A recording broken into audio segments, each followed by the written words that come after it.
আমরা এইবার এমন একটা নির্বাচন করব যে নির্বাচনের ভিতরে ইসলামী সরকার আসার পরে যে তার ভিতরে দুর্নীতি, দুঃশাসন, দুর্নীতি আর কোনো দেশে থাকতে পারবে না। হবে একটা ইসলামী রাষ্ট্র, একটা সুন্দর সাম্রাজ্যশীল একটা দেশ গড়ার প্রতিজ্ঞা নিয়ে আমার সংক্ষিপ্ত আলোচনা করেছি। নাসরুল্লাহ বাকর।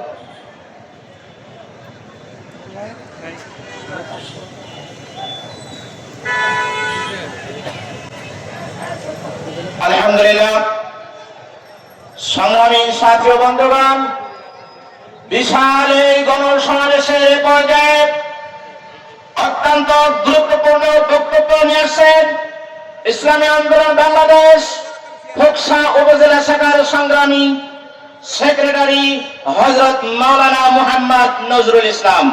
হযরত মাওলানা মুহাম্মদ নজরুল ইসলাম। السلام عليكم ورحمة الله. نحمده ونصلي على رسوله الكريم. أما بعد، أعوذ بالله من الشيطان الرجيم. بسم الله الرحمن الرحيم. تعاونوا على البر والتقوى ولا تعاونوا على الإثم والعدوان. صدق الله المولانا العظيم. ইসলামী আন্দোলন বাংলাদেশ খোকসা কুমারখালী থানা শাখার যৌথ উদ্যোগে আয়োজিত আজকের এই মহান নেতৃবৃন্দ সকলের প্রতি রইল খোকসাবাসীর পক্ষ থেকে আমার আন্তরিক মোবারকবাদ। প্রিয় সংগ্রামী সাথী ও বন্ধুগণ, আমরা যেই দেশে বাস করি এই দেশের নাম বাংলাদেশ।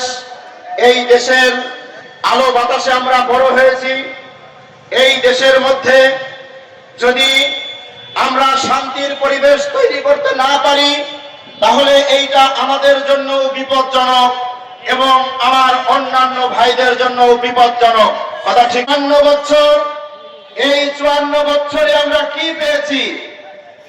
এই 54 বছরের ইতিহাস অন্যায়ের ইতিহাস, 54 বছরের ইতিহাস বৈষম্যের ইতিহাস, 54 বছরের ইতিহাস জুলুমের ইতিহাস, 54 বছরের ইতিহাস দুর্নীতির ইতিহাস, 54 বছরের ইতিহাস টেন্ডারবাজির ইতিহাস, 54 বছরের ইতিহাস চাঁদাবাজির ইতিহাস, 54 বছরের ইতিহাস গুমের ইতিহাস, 54 বছরের ইতিহাস খুনের ইতিহাস, 54 বছরের ইতিহাস ধর্ষণের ইতিহাস, 54 বছরের ইতিহাস মানুষের উপরে অন্যায় অবিচারের ইতিহাস।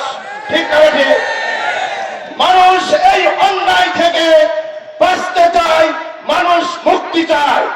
সুতরাং যেই সমস্ত দলগুলি 54 বছর শাসন করেছে এই দেশের মানুষকে শান্তি দিতে তারা ব্যর্থ হয়েছে, এই ব্যর্থ সৈনিকদেরকে দ্বিতীয়বার বাংলার জমিনে আর ক্ষমতায় আসতে দেওয়া হবে না।